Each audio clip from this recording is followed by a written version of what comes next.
Здравствуйте! В эфире информационная программа «Настоящее время. Азия». В пражской студии я, Динара Аргин. Сегодня в программе.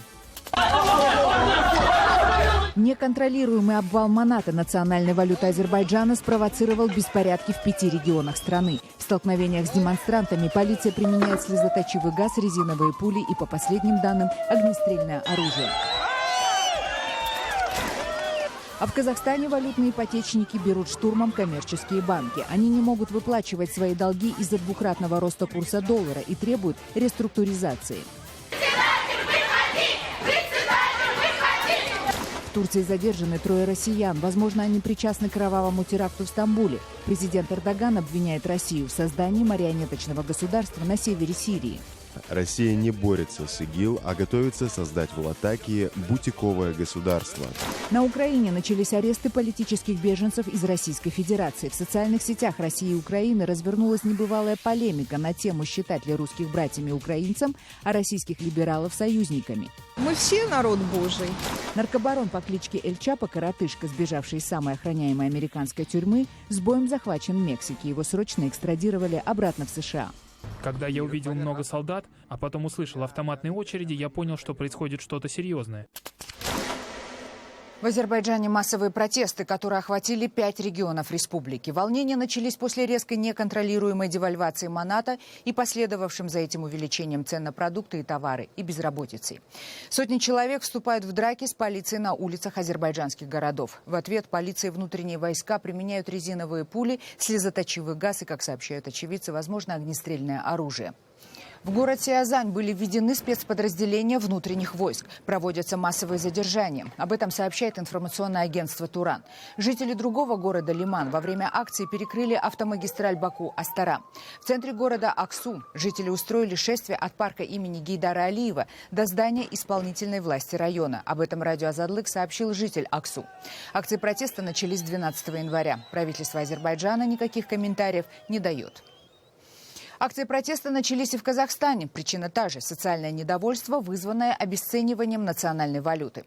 Проблемные заемщики валютных ипотечных кредитов собрались перед офисами 2 казахстанских банков – АТФ-банка и Форте-банка. Ипотечники требуют пересчитать и сократить сумму их задолженностей с учетом нынешних экономических реалий.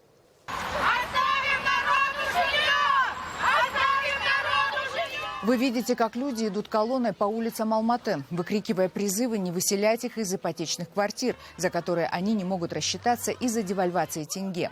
Собравшиеся вступают в перепалку с охраной и сотрудниками банка и полиции, требуя, чтобы к ним вышло руководство. Получив отказ выполнить их требования, люди штурмуют ворота банка. Прорвавшись вовнутрь, протестующие стали забрасывать офис нижним бельем, что, по всей видимости, означает, что банк раздел их до трусов.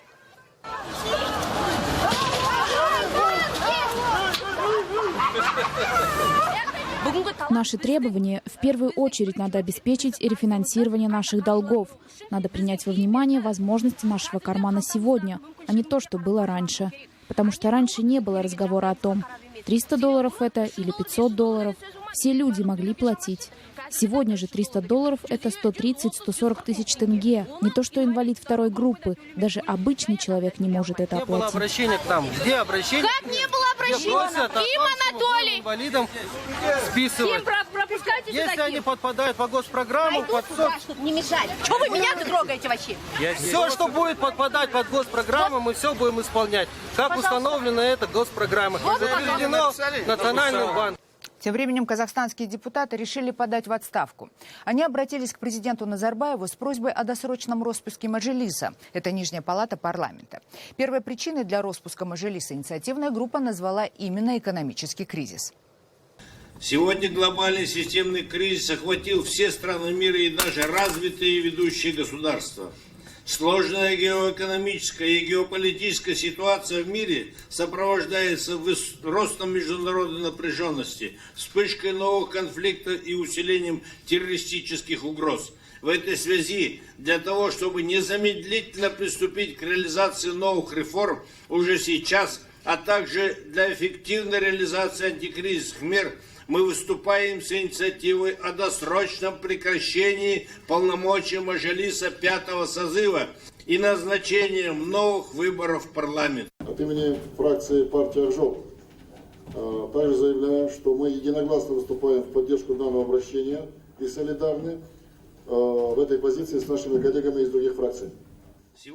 Основная масса депутатов поддержала инициативу. Администрация президента Казахстана заявила, что там уже в курсе происходящего, но президент должен подумать. Если Нурсултан Назарбаев одобрит распуск парламента, внеочередные выборы в Мажилис предположительно пройдут в марте этого года. Эксперты считают, что при помощи внеочередных выборов казахстанские власти пытаются отвлечь население от нарастающих экономических проблем. Корреспондент казахской службы радио «Азаттык» спросил у жителей Алматы, что они думают о досрочных выборах. К сожалению, я за политикой не слежу, поэтому комментарии мои излишни будут. Но мы и сейчас не понимаем, что происходит, поэтому досрочные выборы, допустим, для меня лично ничего не сделают.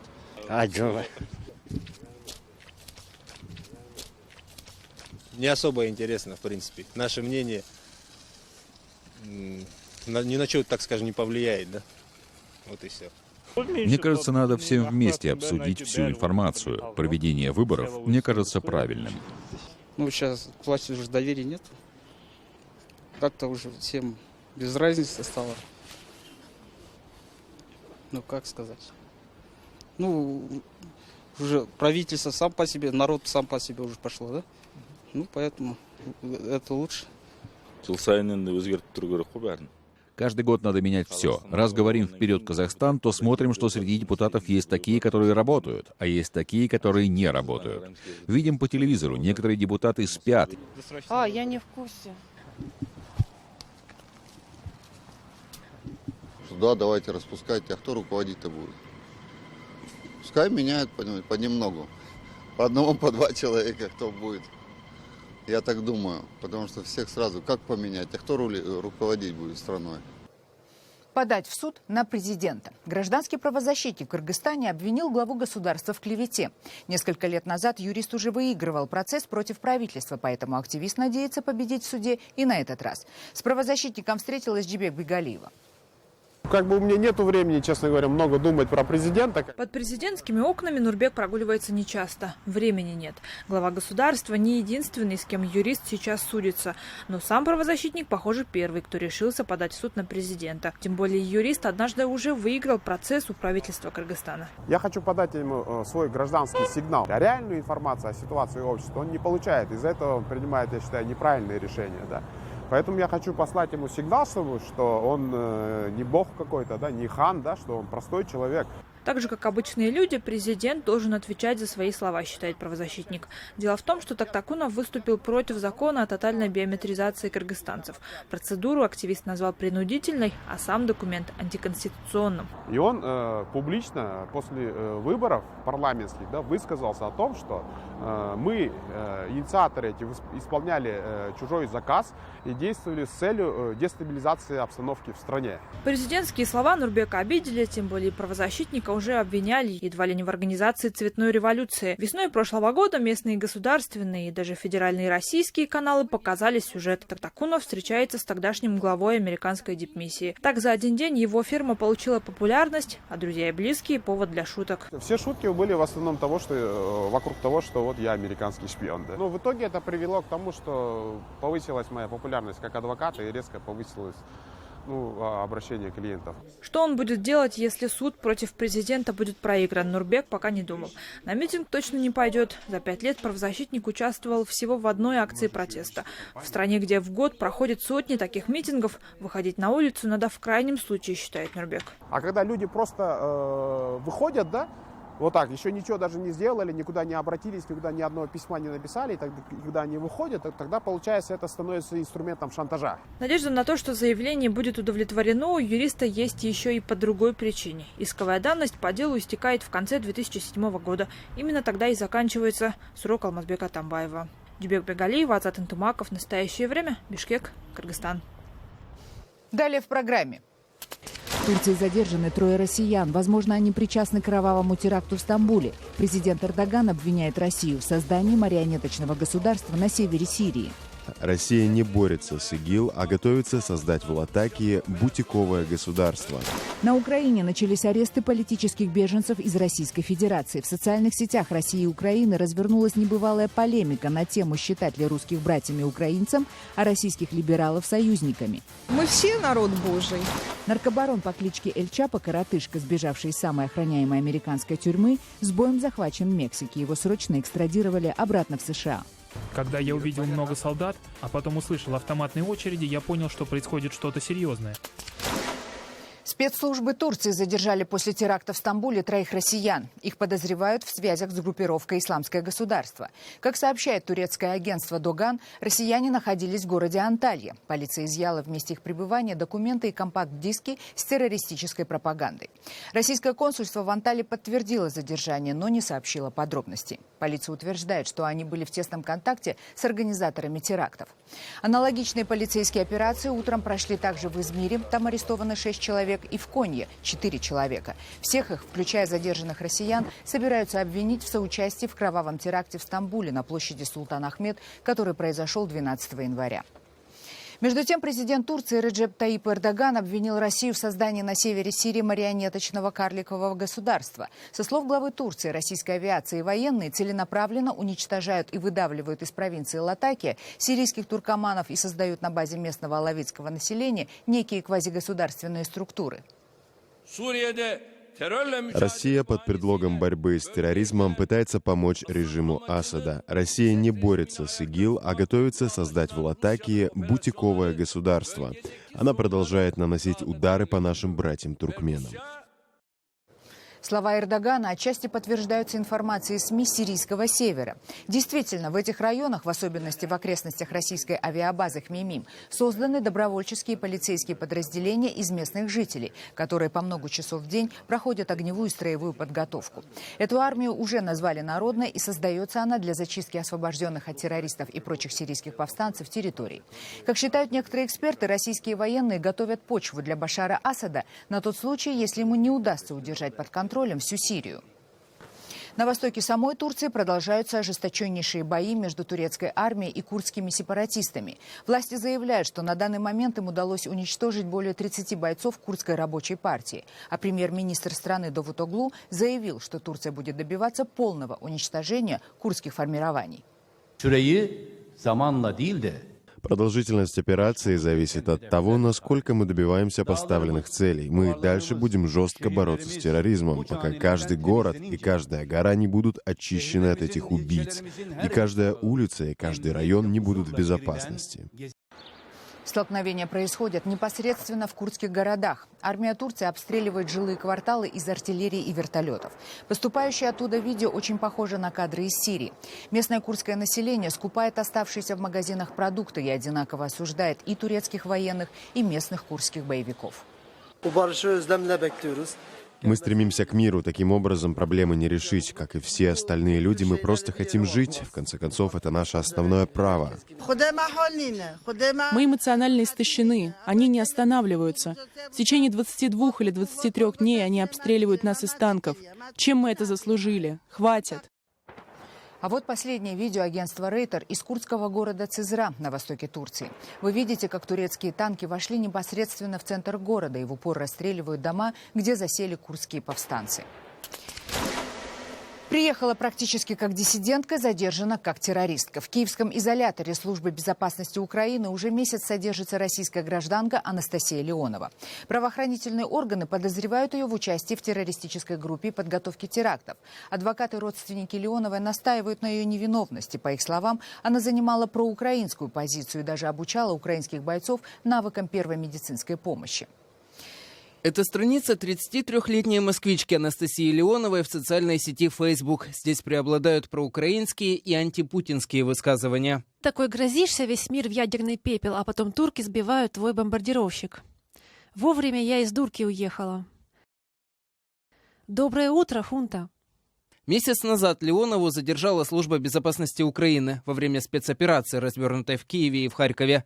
10 декабря СБУ сообщила о поимке террористической группы 3 россиян и 2 украинцев. Роль Анастасии Леоновой в группе, как ее представляет следствие, описана в документах, на основе которых суд заключил ее под стражу.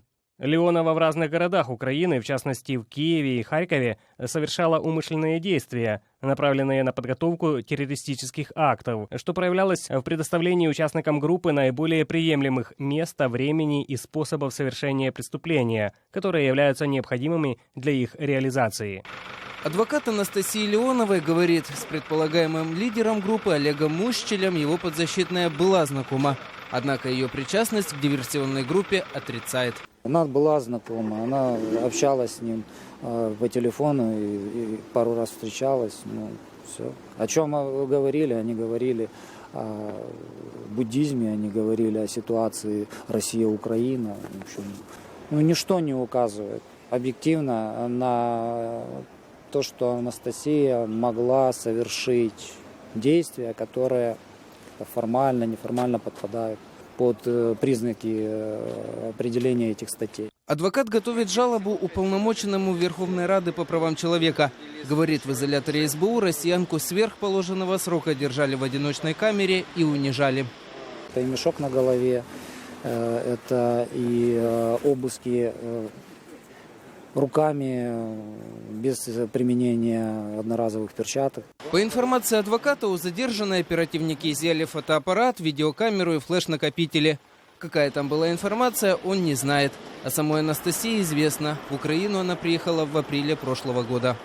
Она всегда была на стороне Украины, как и я, впрочем. Мы всегда и ходили на мирный митинг, и всегда поддерживали Украину. Потому что Украина для нас страна, можно сказать, родная. Некоторое время Анастасия жила в Харькове, преподавала тактическую медицину в гражданском корпусе «Азов». Это гражданская организация, созданная для поддержки одноименного добровольческого полка. Она была меньше месяца, пыталась вести занятия по парамедицине, и оказанию первой медицинской помощи.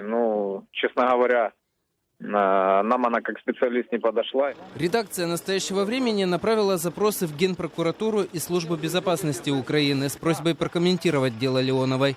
В Генпрокуратуре ответили, расследование ведет Главное следственное управление СБУ. В СБУ на запрос пока не ответили. Григорий Пырлик, Аскольд Цирко. «Настоящее время», Киев.